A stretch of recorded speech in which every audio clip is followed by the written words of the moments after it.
Welcome back to The Educational Currency. I'm Robert Namoski, proprietor of the Ultimate Jiu-Jitsu and the Coaching College. And I'm Chris Kaladikis from Maximum Education. Rob, where are we going today? Mate, where are we going? I think we're off to Kindy, aren't we? We're going back to back the to beginning. school. Back Yes. to school. And really, in this week's episode, at the time we're filming it right now, my last child at school is going to be starting kindergarten. And Rob, yourself, you're in a very similar situation. I've got one starting next year. Yeah. But we've had some go through already. Yeah. That's it on both sides. What's your gap? Well, my daughter went through, by calculation, 9 years ago was Kindy. Wow. And my son would have been 5 years ago. Yeah. Well, that's the same as my eldest. My eldest was 5 years ago. And then my middle child, they were 4 years ago. And obviously now.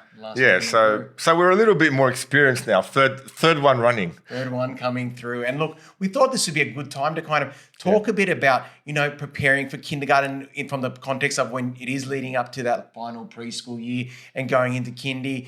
Sometimes that discussion about when is the best time to start and then what to expect in those first few weeks of kindy. So we'll hit it off there, won't we, Rob? Yeah, absolutely. Well, depends.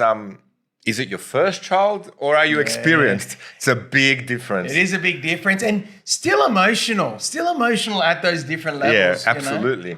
Well, the first child, I reckon, is the most emotional because you're a first-time parent. Yeah. And always with the first child, I remember with my daughter, feed her this time, okay, measure this, measure that, make sure it's heated, doing everything right. And then second child, it's like, okay, we're feeding it, it's all good. They're feeding themselves, aren't they? And then the third one, it just grew. When you become more experienced, you're more relaxed. Yeah. And you go, okay, so, maybe kind is the same experience, but it's still, it is your child. It is an emotional decision which school to send them to. And in our case, we were very fortunate that at that point we lived 5 doors down from Hurstville Public. Yeah. And it happens to be a very academic school. I think it was 40 something in the state. It's a very good school for NAPLAN, etc. But it's not just the academic. It's such a big school, well funded. Teachers so far have been phenomenal for all our kids. And it was a very, very good decision to send both of our kids there. We're looking at sending the third one there. Yeah, what about yours? Well, I was going to say Hurstville Public. That's actually my old primary school. That's where I grew up. Oh, so you went to Hurstville Public? I went to Hurstville Public too, and it was fantastic. Even back then, it was this really good powerhouse in the community, but I think it's even better now. Yeah, I think there's a Chinese Hong Kong influence that obviously due to Hurstville, the area. So there's a vigor. It's vigorous in the academics, and the school is big enough where they have a lot of sporting facilities as well. Yeah. But sometimes it can get a little bit too pushy with the academics. Yeah. And as parents, we can pull that back a bit and give them a more what we believe is a more well-rounded primary school experience. But they still do their homework, study, etc. Yeah. That's good, yeah. Look, it's good to hear too. I've got to get back there one day. I'd love to see what the school looks like now and just kind of how it is. Well, next year, come along with me, Hal. Hey, we'll take him in and see how it goes. Yeah, it's good. And like you said, it's kindies, like, it's the start of their education. Yeah.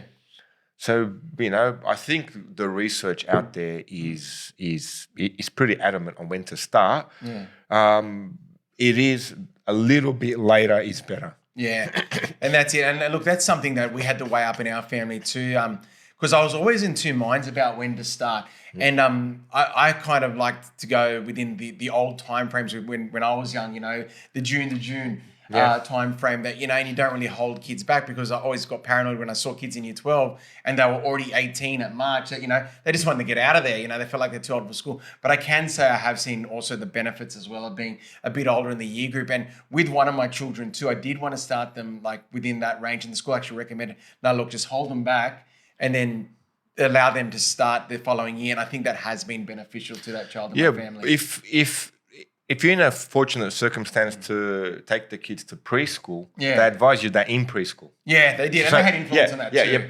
Preschool's a really good indicator of is your child ready for kindy or not? they may be mentally ready, but then being that little bit older physically does allow you to look into sports, etc. You know, and emotionally as well. Like that's a big absolutely. And too. there's a really good book called Outliers that actually summarizes that. Maybe we can look into that as a book review. One of your book reviews, eh? Yeah, that sounds good. Might be due for another one since the sleep one. That's it, bring it out. You asked me as well, which way did I go for sending my children? We went to local Catholic school, and it's interesting too because the local public schools are very good as well.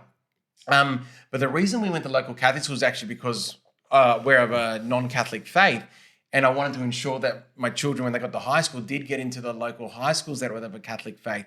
And so you've got to go through the feeder schools and improves your chances of getting in there. So you're thinking high school as well? Yeah, so that was already going into Kindy. We were already thinking about high schools. Oh, wow. We've actually got a very good public primary school right near our house.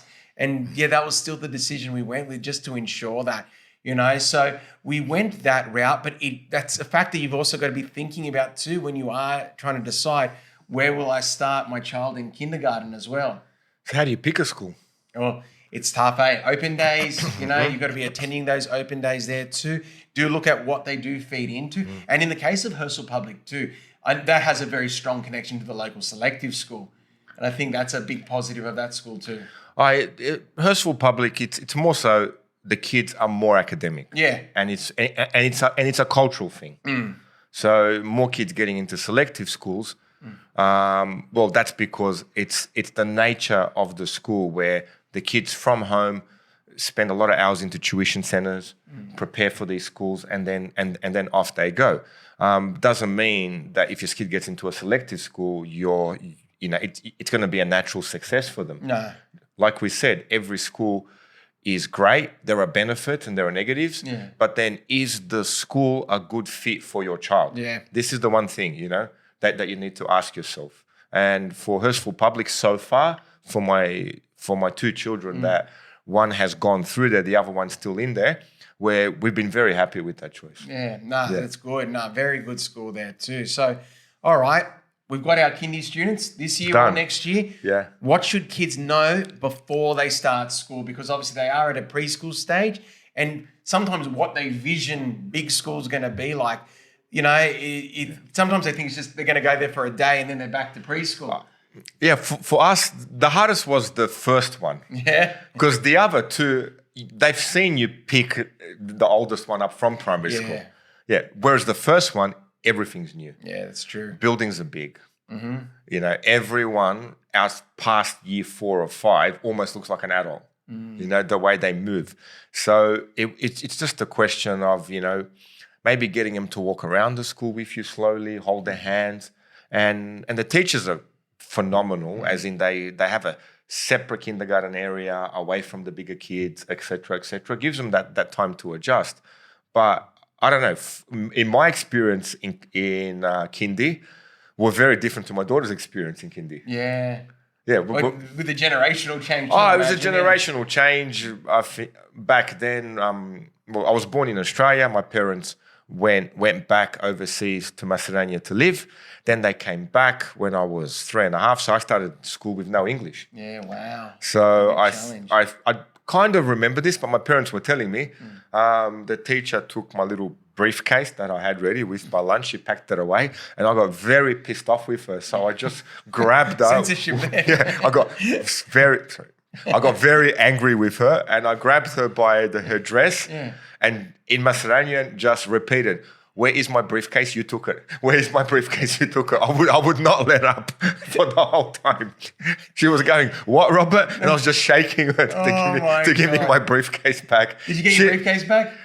At the end, when she went over to my mum, she translated it and went, "Oh, he wants his briefcase. You took it off him. He was very angry at you." Imagine a little Rob with a briefcase. Mate, walking in and just stone cold. It was a black briefcase, nice cardboard one. Oh my God, Rob. I still remember it. I had it for about 2-3 years. Oh my God. It's funny. How's your kindy? Well, it's funny you say that, because they must have looked at my last name, but I actually got put into a class. My parents could speak English. My dad was first generation in Australia, but mum's family had been here for years. But yeah, they looked at my last name and actually did put me in the class with the non-English speaking kids. And then for about half a day, I was there and like, oh, he can speak English. He can speak English. And they moved me to another class. But it's funny how that was a thing. Yeah. You know, when we were young, there were so many people must have been migrating to our area. You know, and you know they had to have special classes set up. Oh, absolutely. I mean, this is what makes Australia great. Yeah.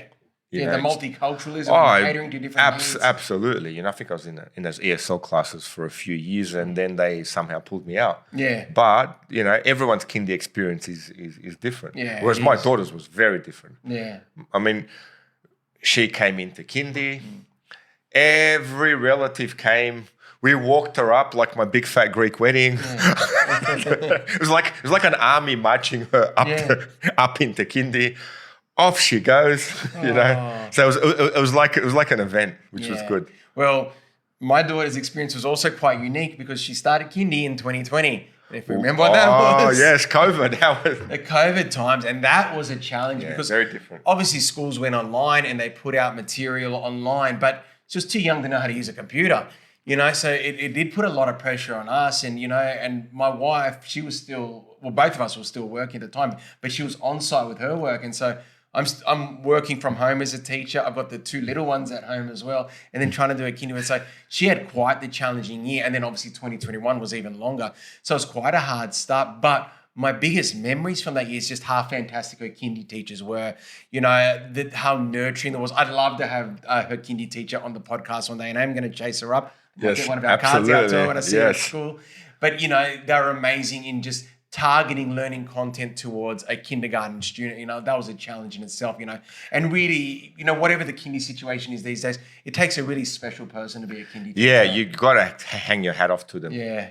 Yeah, absolutely. You know, because like I said before, we are teachers, but then these are our kids. Yeah, that's right. That's right. We weren't completely. We even said when we do this one, we kind of don't have our teacher hat on at all. We're just because our parent hat right now. We're secondary teachers. Yeah. You know, so when it comes to the kindy hat, we're the parents. Yeah, that's it, eh? But look, in relation to how we've been preparing my youngest for school, and we're lucky too as well that you know, she did go to preschool, and you know, they did work on a lot of these things with her at preschool. Little things that they did there that kind of helped her practice was firstly understanding lining up. You know, just being able to line up and stand next to someone and wait quietly for your teacher. You know, just getting that bit of structure there.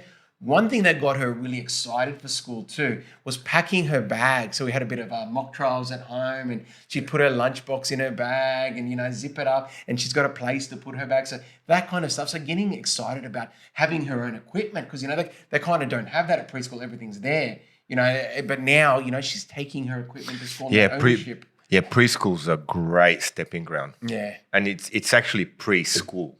That's the name. Exactly. So, I mean, if you've got the means, sending your child to, you know, two days a week to a preschool, I mean, you've actually bridged the gap to kindy. Yeah. You've started school already. So it's not a big jump where for the kids that haven't been, okay, they're not used to that structured format. Yeah. Your preschool, they have quiet time, drawing time. You know, it's different to daycare. Yeah, and look, preschool is fantastic too. And what they're obviously the new model that they're trying to do with the preschools is attach them to the primary schools.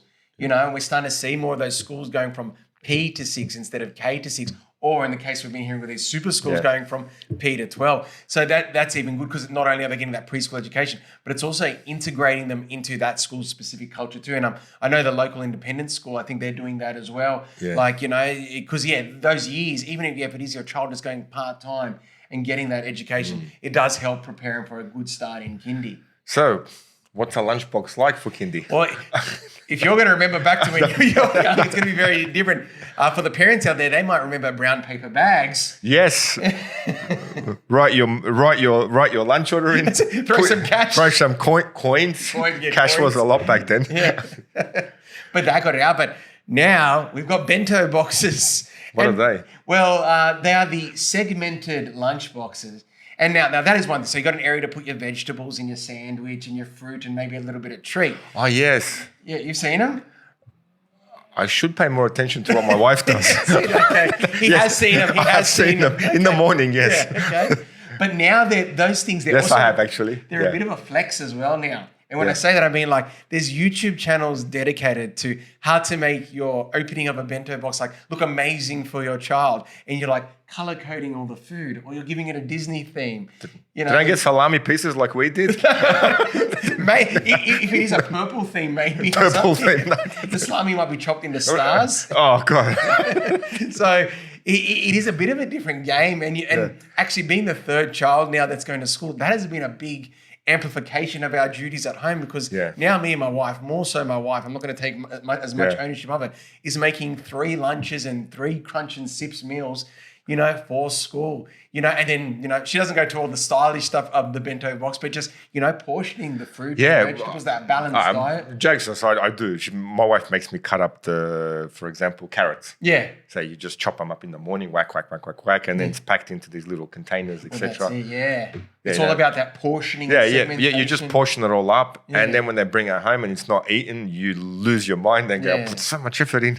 This one had a bit of brown on it, or something like that. I go, mate, at least put it in the bin, make us feel good. But on that note, we encourage our kids, don't put it in the bin, because do not. Yeah, because it helps you track what they're eating, especially in kindergarten too. It helps you learn what they like and what they don't like, and at that age in kindy, they're not sure, because there is so much products kids could be eating. I don't think the teachers allow them to. They're very, very monitored, which is good.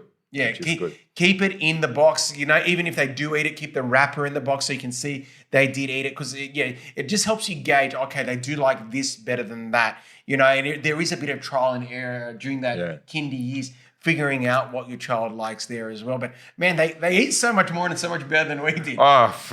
Because we're more educated in nutrition than our parents were. It's you can't compare. Yeah. But then in the mouth, out the other end, what do we do about toilet use?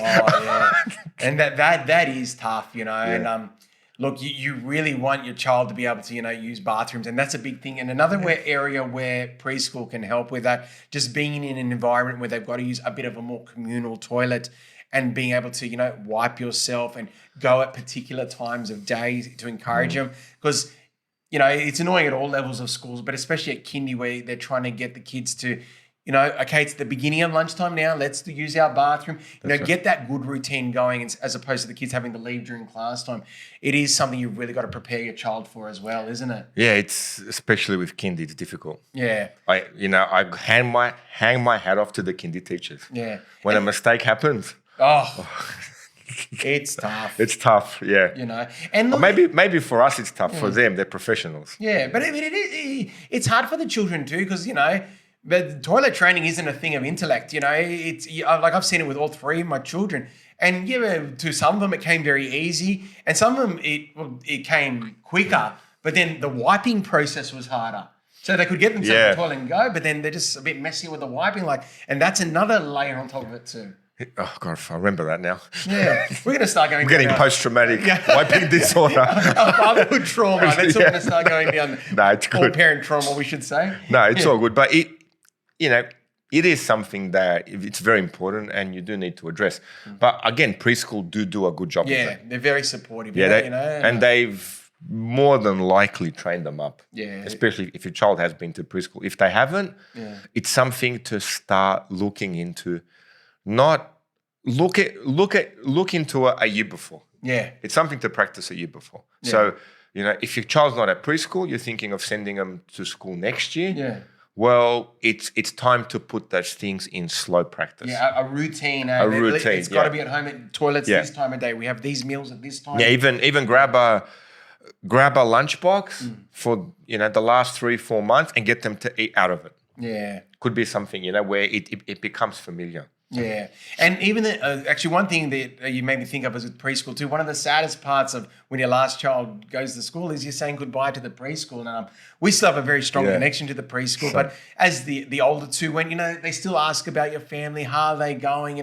That strong connection there. So that's one thing you're saying goodbye to. A part of a chapter in your life has ended, which is why I know you said the eldest one going is emotional, but the last one going is quite emotional. The last one leaving is the most emotional. Yeah, it's the closing of a chapter. Yeah, for us, I can see that this year with my youngest one finishing preschool. Yeah.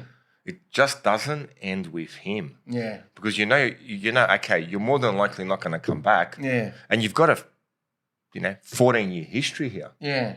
So, it adds up. Yeah, it adds up. When you look especially at the years and the preschool teachers, I remember one of them, Sam, she started her job. Yeah. Yeah, freshie. When my daughter Vera was there. Yeah. And now, years later with Mihal, she's a mum of her own, etc. Like and you go, okay. It's a community. Yeah, you form that bond and you listen to their stories as families. And then even with the parents, all of a sudden, there are some parents where our daughter went to the same year as their son. Yeah. Now, our second child went with the same year as their second child. Yeah. And now they're bringing their third child into preschool this year with my... Wow. So you go, oh, wow, we're back again. Yeah. back into the community. Well, with this year, my daughter's preschool teacher, I now have her son in year 11. Oh, so at my school, and you just want to pay it back, show that same support and caring that they gave your child, to their child as, they're nearly a man now, and you want to give them and support them as much as you can in that way. Yeah, absolutely. And even say preschool, your child goes to Kindy, it's a time not to get crazy academic with them. No. Yeah, there's no such thing as a, super gifted Kindy kid, and if your child is ridiculously gifted, they'll find out by the time they're 6. Yeah, that's right. They're kind of, it comes up clear, obvious. And more people win Powerball and Lotto than there are that amount of gifted There's kids. There's anomalies out there like that. Yeah, fair enough. They do exist, and trust me, if your child is doing calculus when they're 6, there could be something there. Yeah.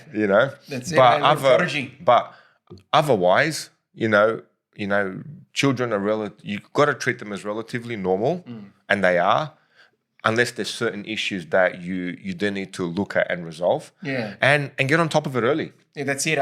Seek advice. Yeah, seek advice, get on top of it early. If the teachers at preschool or Kindy tell you, look, do you mind looking into this? Yeah,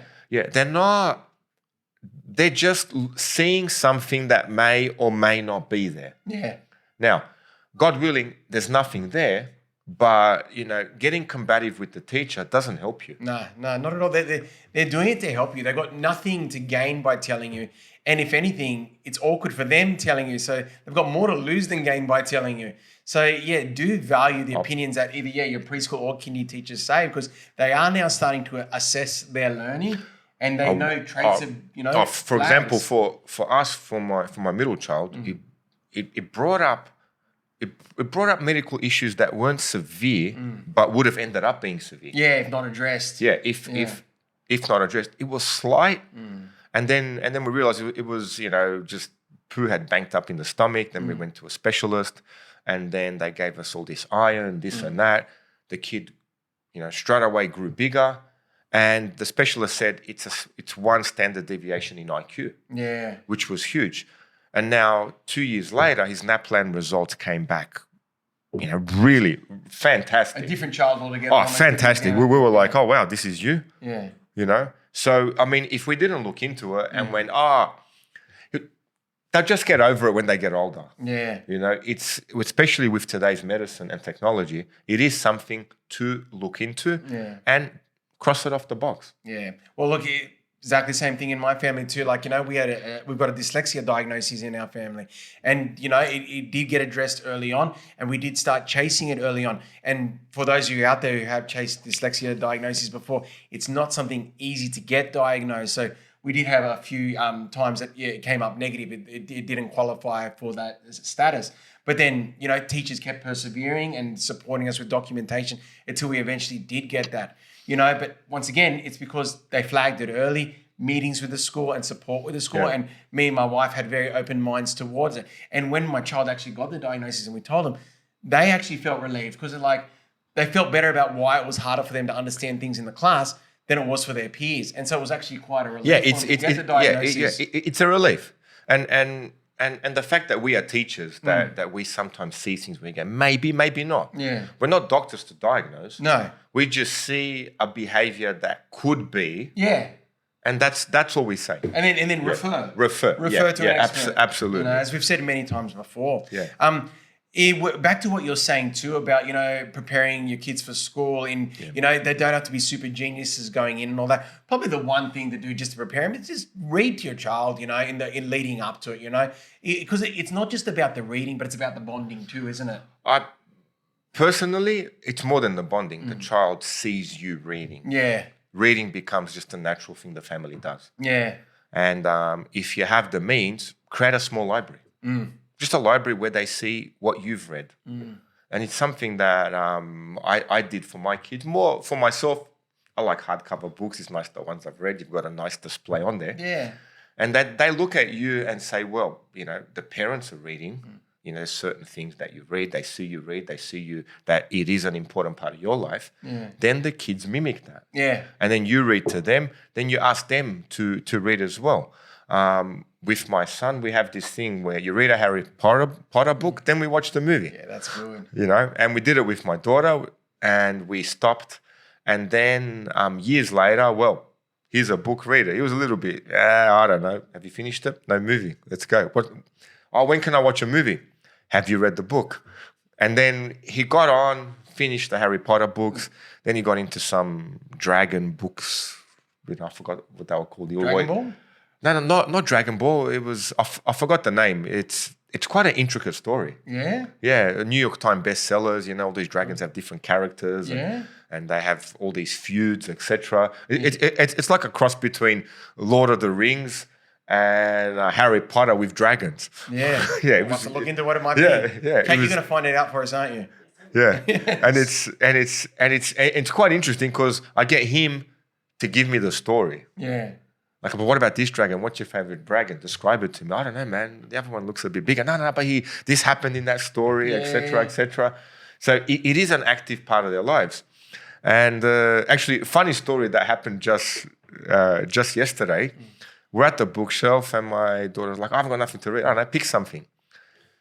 She picks Bram Stoker's Dracula. Oh, nice family. So I went, great, yep, go for it, no problem. So she takes it to her school in front of her year 8 teacher. The year 8 teacher's comes up to me at school and goes, do you realize your daughter's reading Dracula? Is it bad? That's right. Like, I remember reading her. I didn't, all right, she is in year 8. Yeah. I'm sure she understands horror. Well, that's and it. She's the vampire story. The vampire story, etc. I mean, the book's more articulate than that, but she shouldn't. And the teacher was impressed. She goes, okay, interesting. Well, look, I'll ask you, Rob, because I know your opinion on this. What's a better vampire story, Bram Stoker's Dracula or Twilight? Oh, God. Twilight. I got my money back. I actually got a refund. Sparkly vampires, mate. Mate, I walked into the cinema. You know what? I'm watching a vampire movie. They're staring at each other.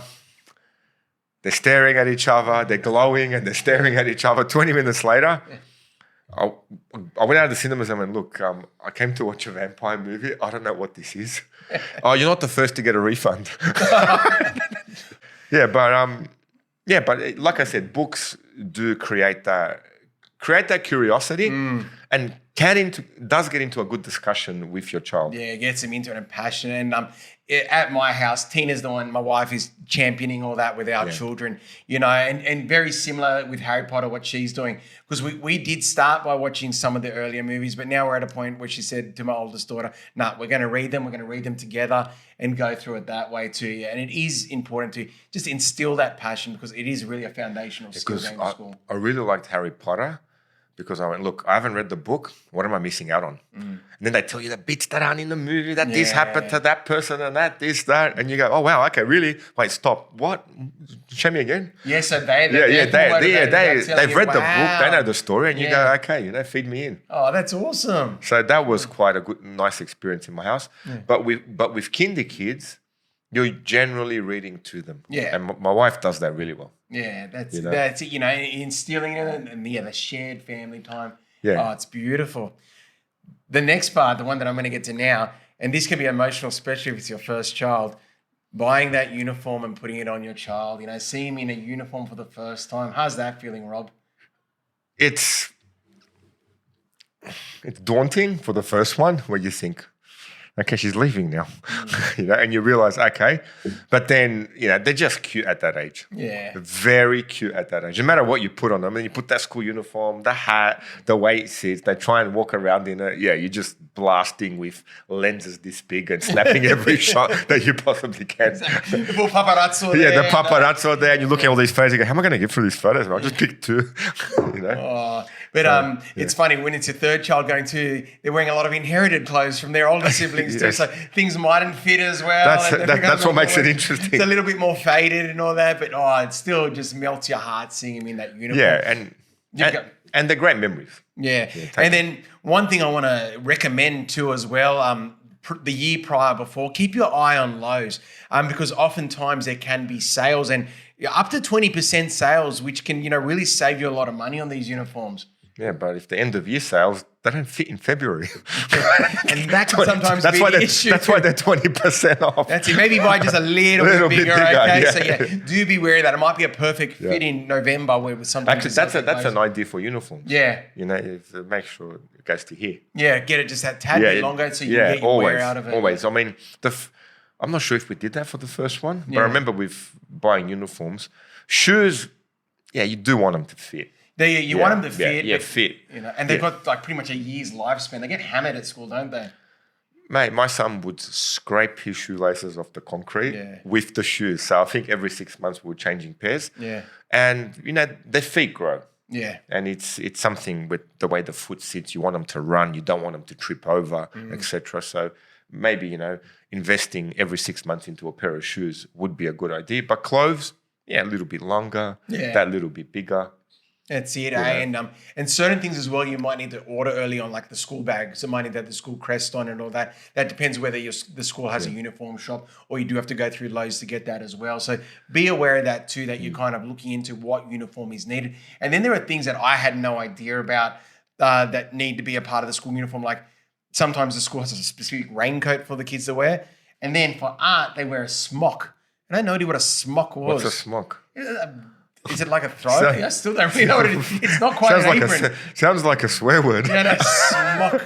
But you wear it for art. Okay, and I think it's... is it something they just tie around? But no, I think it's more coverage than an apron. It's got a bit of shoulder protection on it too, and it's a bit more like... Kate's giving me hand gestures behind the camera.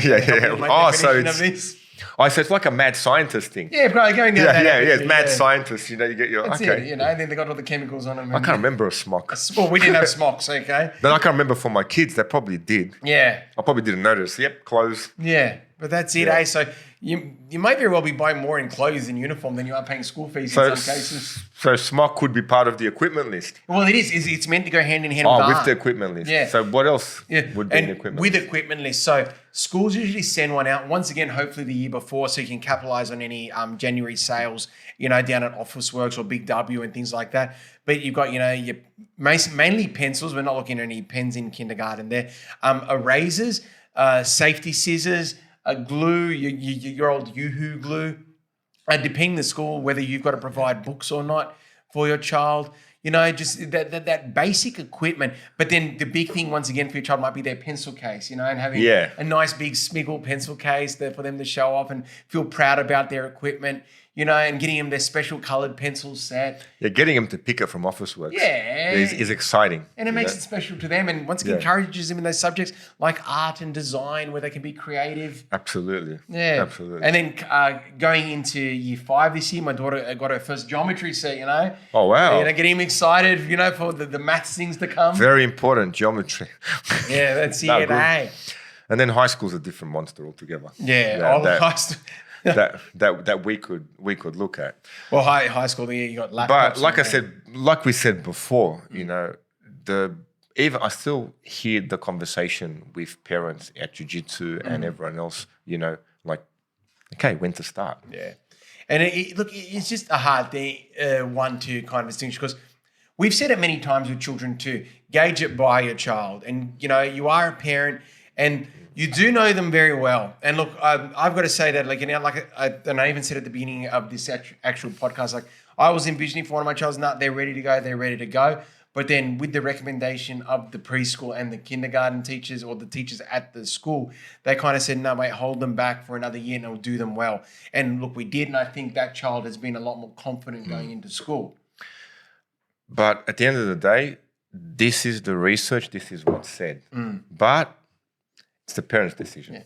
Yeah. And intuitively, you've raised that child to 4 or 5 years old. Well, that's true. Now, Yeah. if you really feel that, okay, in your, this child is ready for school, then send them. You push. If you feel it, then send them. Yeah, absolutely. But if there's problems, then don't complain. Oh, no. There'll be problems for other things. But as a parent, I mean, no one knows your child better than you. No one does. No one does. And look, that's how I felt too in that situation. Yeah. No one does too. But it is multiple levels of being ready.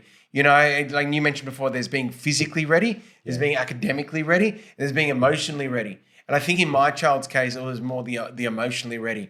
That they'll still, not that they'd cry their head off, they went to school, but still very shy. Yeah.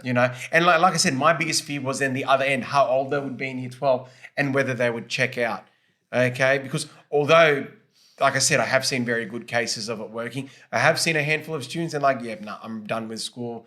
They want to go night clubbing in year 12 because they're old enough. But were they done with school by year 9? Well, that's it. That's it's the other side to it. I mean, as high school teachers, you can almost predict with good accuracy by the end of year 9, halfway through year 10, whether they're going to be done with school or not. Yeah. And look, the other part of it too is as well, someone said to us, look, Chris, your kids aren't going to be like that in year 12 because you're going to show them to respect school in year 12. You're not going to let them be like that. So it's not an age thing. It's how we instill them as parents. And that kind of eased my confidence too. It's not going to be just because they're 18, they're going to want to go out and party and it's going to ruin their HSC year.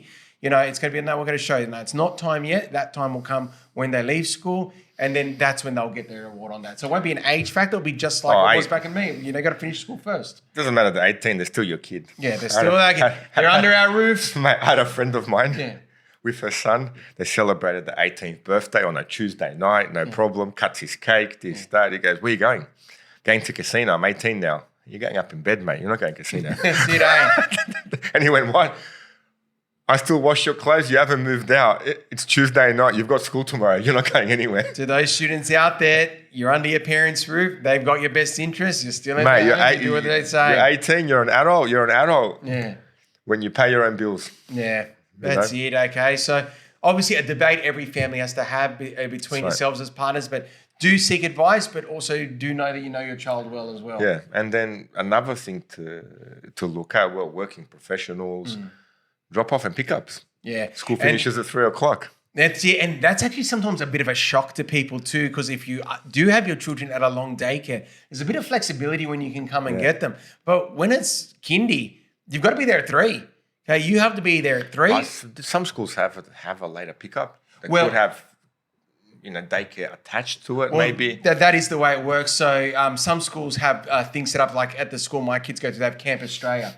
Yeah. But it's a paid service. And you've got to be signed up to that so your children can go to that and so they can stay longer. But if you've just got in kindy and your kid's going to go to school, well, you need to be that. Usually there's a bit of a buffer from about 3 to 3:15, that you can get there. And it can be completely madness depending on where your school is, with parents coming in and the populace of that school. And some of these primary schools have 1,000 kids in them. So it's something to look at. If you're a working professional, sign up to the daycare after school. Yeah.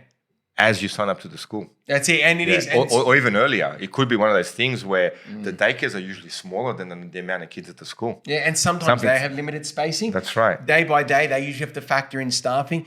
And usually, if you are a working professional, as you said, they also have holiday camps as well. So you can also use those facilities during the holiday. One thing that some schools offer too, which is a lifesaver for me, is when they've got car pickup.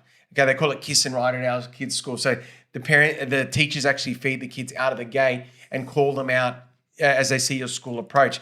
I have my last name and I put on a card, and the school usually supplies that large card, and you put it on your dashboard. And so as you approach the school, there's usually a teacher looking out, and they see Kaladikas coming, and then they call the Kaladikas kids to come to the front of the line, and then they open the door and help the kids get into the car. Yeah, so car lines. I never heard about that. That could be a selling point for a school. Okay, car lines are lifesaver. You can drop them off the same way too. I don't even have to get out of the car. Teachers open the door, luxury for the children, and then I can speed off to work. It's a big help.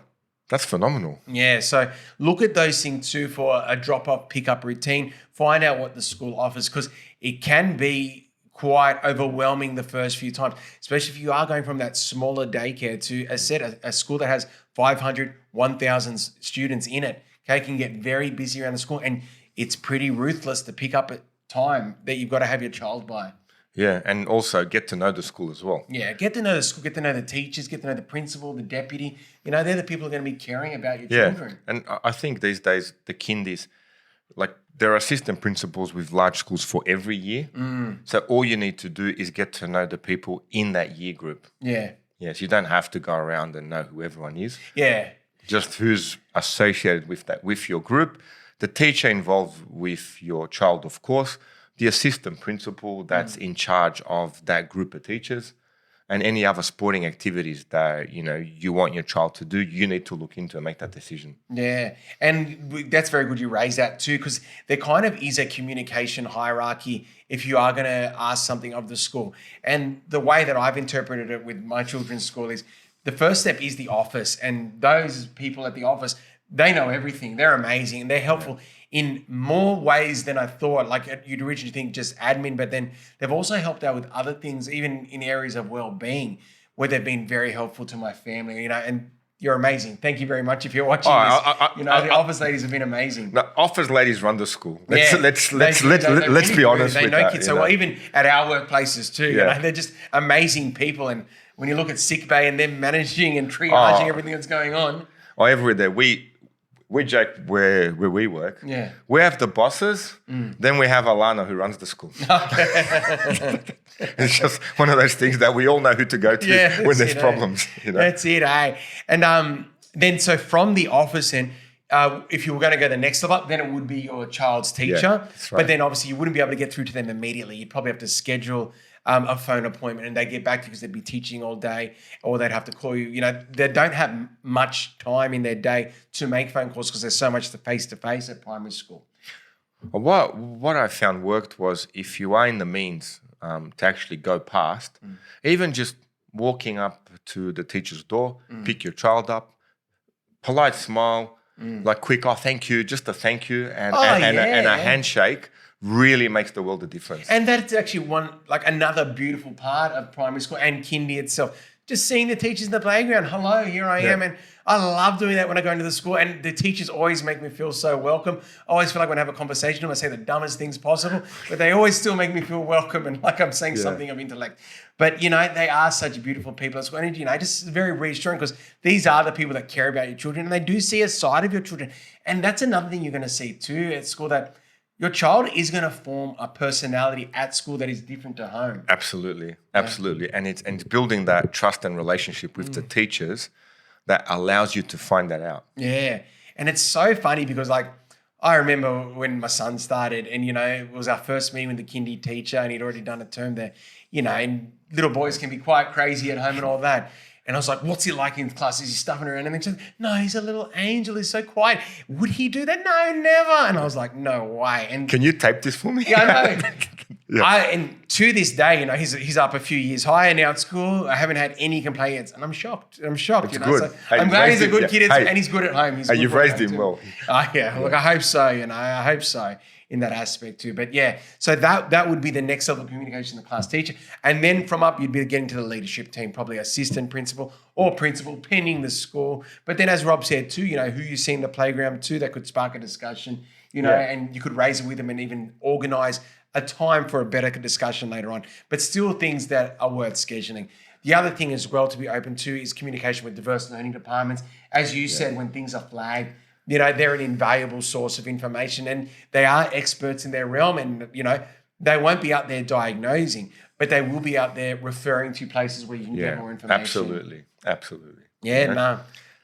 And most important thing of all, as parents, relax. Yeah. Something we need to take into consideration ourselves. You do. Just relax. The teachers have done this for a long time.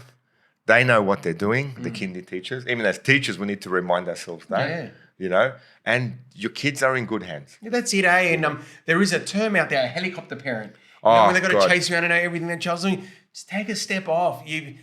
It's a chance for your child to get some space And they are with someone that's trusted and is a professional and, works with that age group. The helicopter parenting can also be a form of abuse as well. Yeah, well, look, it does impact them. So it takes away their independence, doesn't it? Well, if you're taking away our kids' independence, at what point is that child abuse? You're not allowing them to develop. Yeah. Let them make mistakes. Have to make mistakes. Have to make mistakes. I mean, if you're not letting your child make mistakes, if you're solving all their problems, you are abusing your child. That is child abuse. There's no way around it. Yeah. It's a measured response. Now, as a parent, if you feel, okay, this problem's a bit too much for them to handle, you step in because you feel it's too much for them to handle, and then explain to them how they would handle it, and then get them to be able to handle it. Yeah. But again, I mean, if all you're doing is solving your child's problems, you have to understand you are abusing your child. There's no other way to look at that. Yeah. It's quite serious. What you just said, it's an example of building resilience.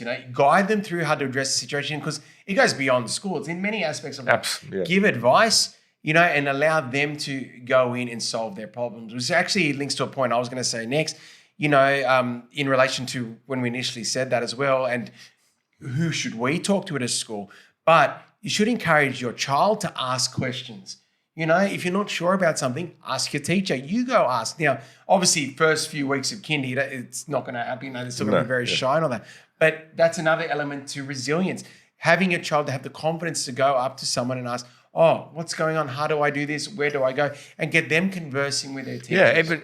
Even just telling them at some point, try to do that. Yeah. Like you're instilling a path, waiting them to be mature enough to take it. Yeah. So it's not a question of forcing your child, your child being more scared of you not doing the activity, facing you after, having consequences. No, it's almost like a guide where you go, okay, this is what needs to be done. I know it's hard.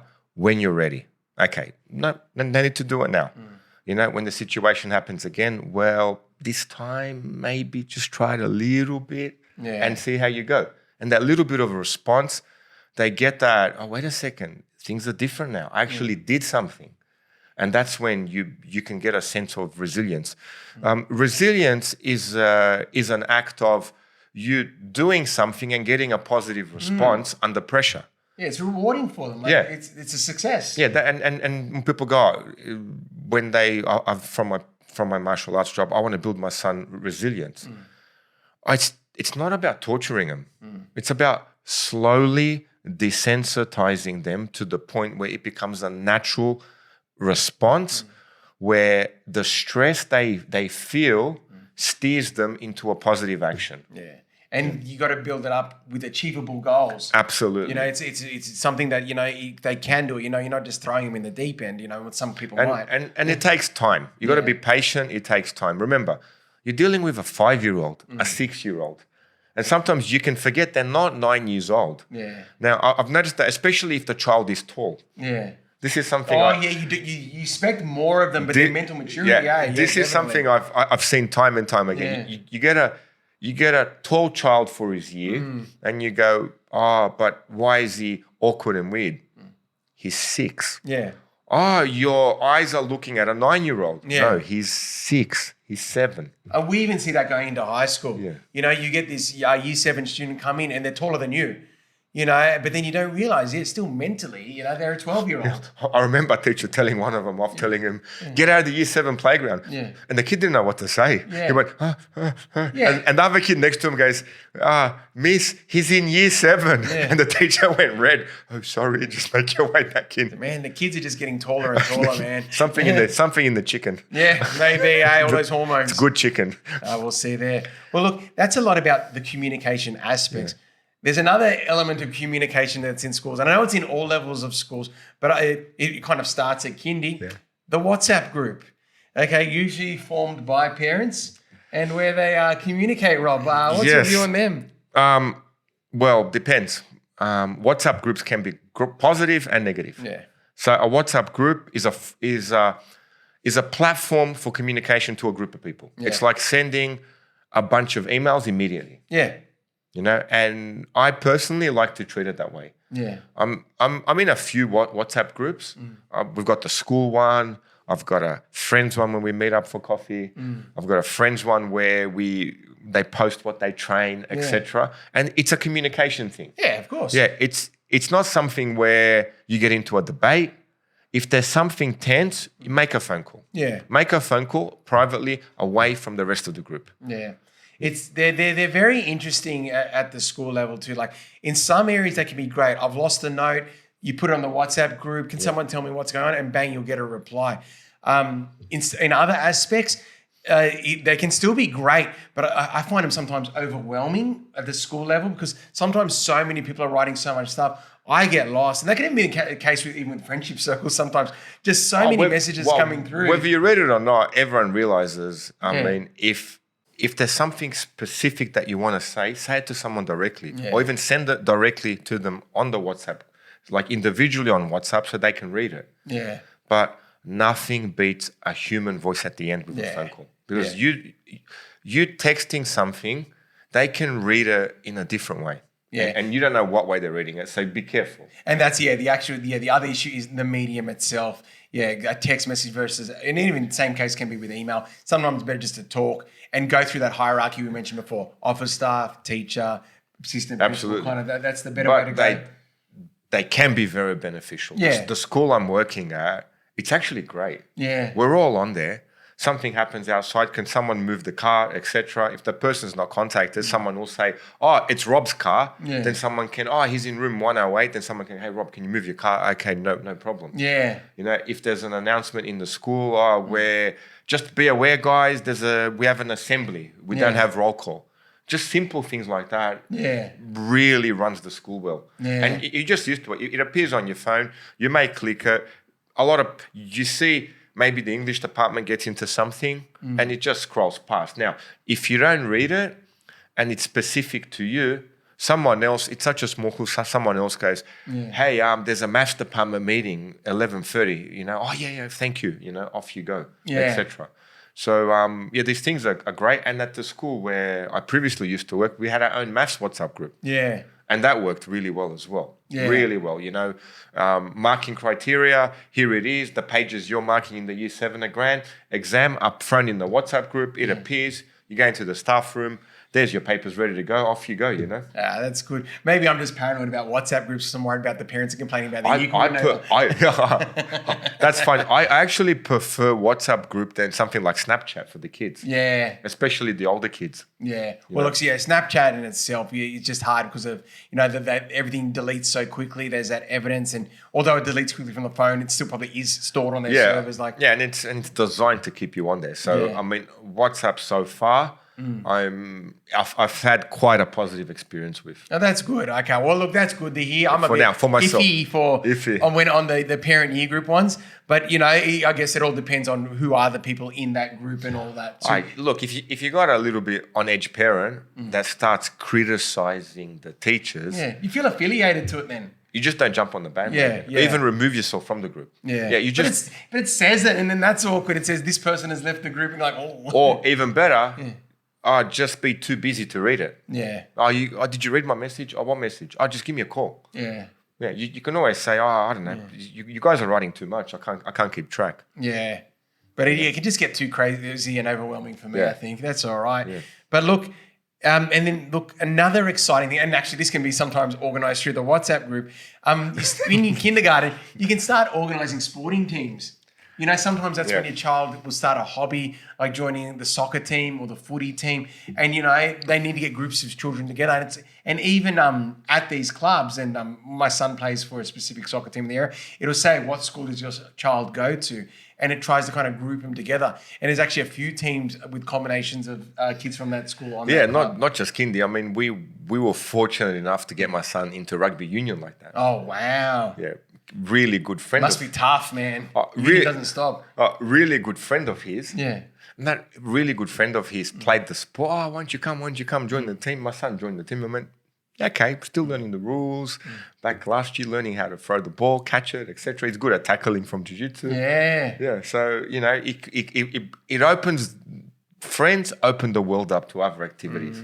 It does. And it's funny because in those first years too, and I'm not sure if you went through this with your son, because you're starting kindy and you're shooting a bit blind. You're like, will they like soccer? Will they like tennis? You know, and you're trying to figure out. And it's funny, like, did that come a bit later on? Rugby as an option? It came later on in year 3. Yeah. With my daughter, it was play dates during school. Yeah. I mean, during school holidays. Yeah. Where you get to see the parents, you drop them off, you have a chat every day, you pick them up, etc. If you're fortunate enough to, and you can, then they create friendship groups. Yeah. And then as a result of their friendship groups, you get to know the parents and go, okay, you know, school holidays, we'll meet at that park at 2:00, and then off they go. Yeah, it is great as in that aspect too, that wider community building, whether it is through the play dates or just joining the same soccer club. You know, like so many amazing parents there, whether they're on my son's team or not. All the parents at the clubs are just amazing people, and you know, it'd be good to actually get someone from the club actually. We'll bring them in. Yeah, because you're creating another community. Yeah, and that's actually how someone once put it to me. You know, they learn another group of people at that community as well, and it's it's all about health and communication and bonding and absolutely. achievement. And whether they win or lose doesn't really matter. It's learning to respond to both those situations gracefully. Yeah, 100%. That's it. So back now, here's the thing: as a parent. What's the one thing that you can say, okay, you suffered with? Yeah, in the first year. Yeah, dropping your kids off, like as an emotional thing or something that worried you. The hardest part of kindy for me was homework. I was not expecting the amount of homework that my children got.